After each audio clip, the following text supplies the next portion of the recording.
Hi, it's Mike Mikowski from Space in Miniature, and I'm going to do another space model build. So, welcome, come on in. And this time, I've decided to finally attack the fantastic plastic 1/48 scale Soviet Lunar Lander, the LK. And that's a resin kit. What's interesting, it doesn't come with real instructions. It comes with a CD full of stuff. I haven't even taken it out of the bag yet, so let's do that.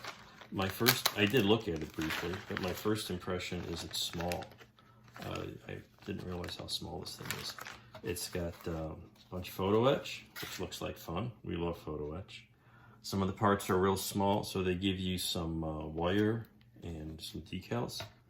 It's a little base here. I'm not sure I'm going to use it, but it'll serve a purpose. So that's what's in the box. Let's see what's in the bag. And looks like the parts have got a fair amount of detail. Not bad. Decent molding. It's thin and crisp. I see a cosmonaut figure here. Not bad. Pretty detailed. A lot you could do with that. And I did start looking at the contents of the CD, and it's just a series of CAD drawings that sort of show you how to make the assembly. And it's got some crisp detail, and it's thin. A few parts the usual to cut off, but I've seen worse. So I built a number of fantastic plastic resin aircraft. I'm not sure doing the spacecraft. Here's that cool docking mesh, the grid on the top. Nicely, most of the perforations are actually perforated. So the parts quality looks really good. So I'll start figuring out what to put together. It looked like the first step involved the cabin, and I think you have to put, here's the window, and I think you have to put some clear parts in the inside here so you can button this all up and make this cabin assembly. So we'll see where that goes, and be right back. Well, my first observation is these parts have all these little nubs on here, which is where they were filled in the mold apparently, and these all need to be trimmed off. And I've done that on the first two parts, these halves. And of course I notice if you line them up here on the bottom, the tops don't line up.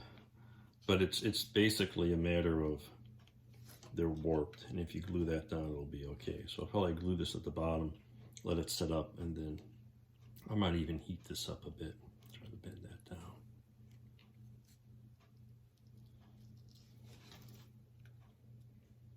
Got a couple of the cabin parts cleaned up. Here's the part with the window, and I used the kit window, and I gave it a little bit of future to clean it up. It's just the kind of a clear resin, but it seems to work okay. I mean, you're not going to see much, and there's nothing inside anyway. And I cut a little piece of clear acetate from an old Gemini kit to make the small window. These two pieces I glued together at the base, and there was some warpage here, as you can see in this photo. But I just got the bottom aligned, glued that together, and I gave this like a 2-second dip in hot water, and as you can see, that was enough to get these lined up again. So now I should be able to have the glue hold this together with less stress. And I painted the inside just with a dark, I had to use an enamel because I couldn't get any acrylic to stick to this resin. So everything will be primed eventually, but this is coming along. Good start here. The hot water took care of the warpage, and I've got these two halves glued together now with a whole bunch of CA. So that looks pretty good. You can see I painted the inside a dark color. You're not going to see much through the window, but I got the transparency in. It's kind of fuzzy, but you know, there's something there. But once you put it on here, there's nothing to see, so it's just blacked out. So that'll be the next step. One of the challenging things in cleaning up these parts is what to keep and what to get rid of. These little nubs here have to go. for this to fit on the next piece. And these little protuberances, I think, hold some of the RCS. And they've got little nubs on them as well. But it's, you know, initially it's hard to tell, do I take this off or do I need that?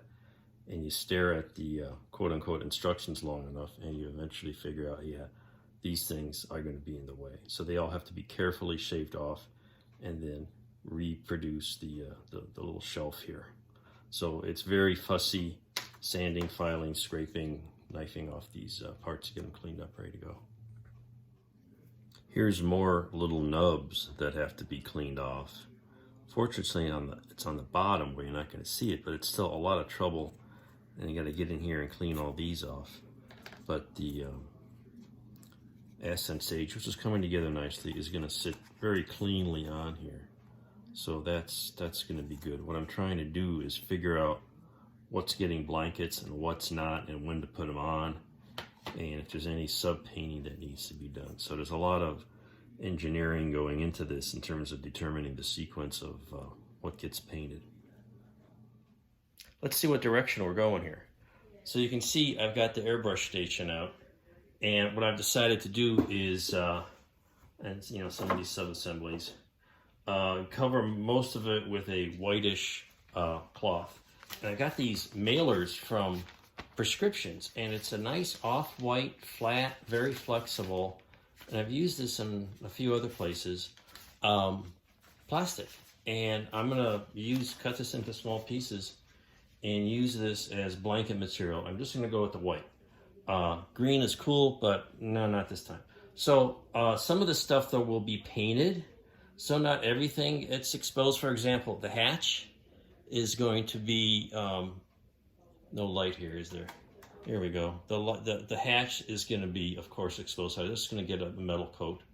And a few other areas, like maybe inside here, I would think this area under this descent window needs to have a flat black coating. So that's what that's going to get. So there's a few pieces that'll be exposed. Maybe these connector panels. So I need primer because paint wasn't sticking to here. The engine nozzles need primer. So I'm just hitting most of it with primer. Most of that will be covered with blankets so that it doesn't get primer. Some of these other pieces need to be painted first. The top docking thing is going to stay bare metal. So I'm selectively priming a few things, and I'm going to just maybe do the ascent stage first and see how that comes out, and then we'll work on the bottom half. So that's where we are. So after putting some primer on, decided to paint the inside of the viewport here area, that hollow flat black. I've done that.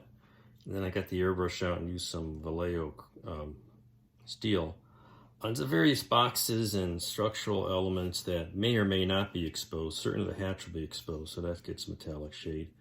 These connector panels probably be exposed, so they get the metallic shade. Like I see, there's the hatch. Maybe these struts, I don't know, I think they'll get blanketed.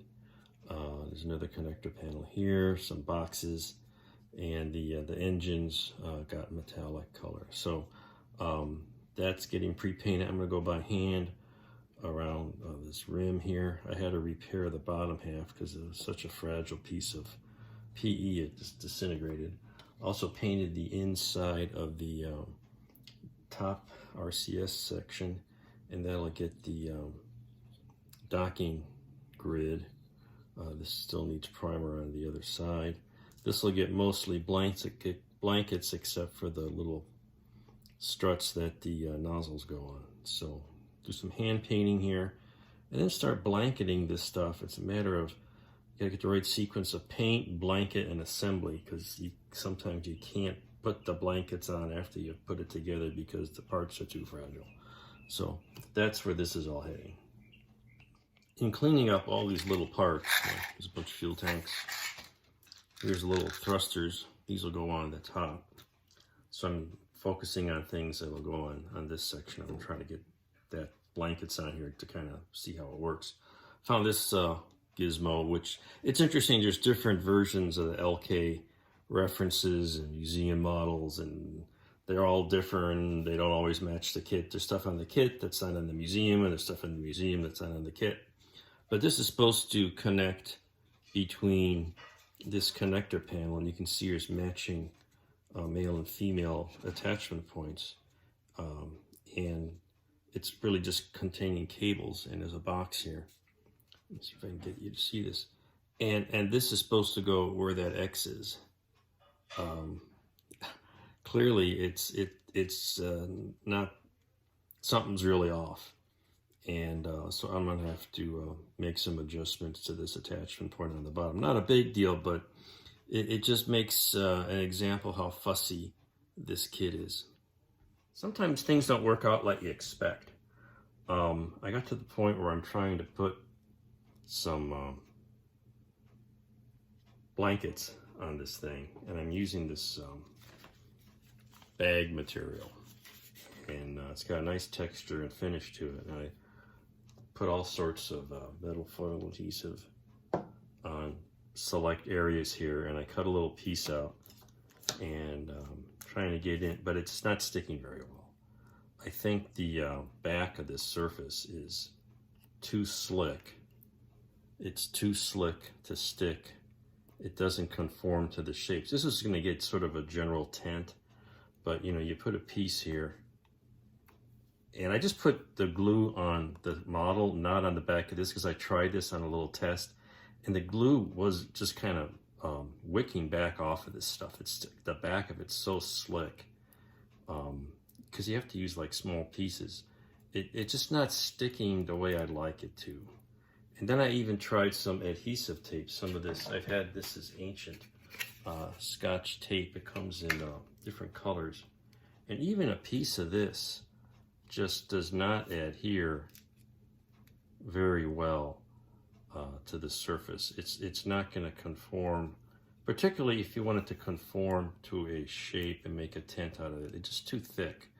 So I may have to step back and just use aluminum foil that I've painted, and I'll probably try painting it first and then touching it up, because I know some of the paint's going to come off touching it up by hand. But I think this approach isn't going to work very well. It just is not sticking enough anyway. It comes right off. So it was worth a shot. So I tried an alternate approach. A piece of foil, sprayed it with Tamiya white primer, let it dry a little bit, and started to cut it out in little pieces. Put the adhesive on it and some adhesive on here. Most of the adhesive on here, some pieces have adhesive on the foil, but most do not. So anyway, I like this much better. Here we are covering some equipment, you know, just so you can kind of see that there's something under there, but without, obviously it's blankets, but it's not that tight. And in here around the sides, just enough wrinkly effect. I wasn't going to get this with that plastic stuff. It just wasn't working. It wasn't sticking. This is working out much nicer. So I'm going to continue with this approach. Probably have to touch up the paint a little bit. When I've done foil in the past, depending on what I'm doing, it's usually big enough areas that I can spray the foil after I apply it. Here it's going to be a combination, and I've already tested painting, touching up the paint with this, because the primer is a little bit of a, it's the white primer, but on the foil it comes off a little bit gray. Still, this is what I'm looking for, so we're going to continue with this direction.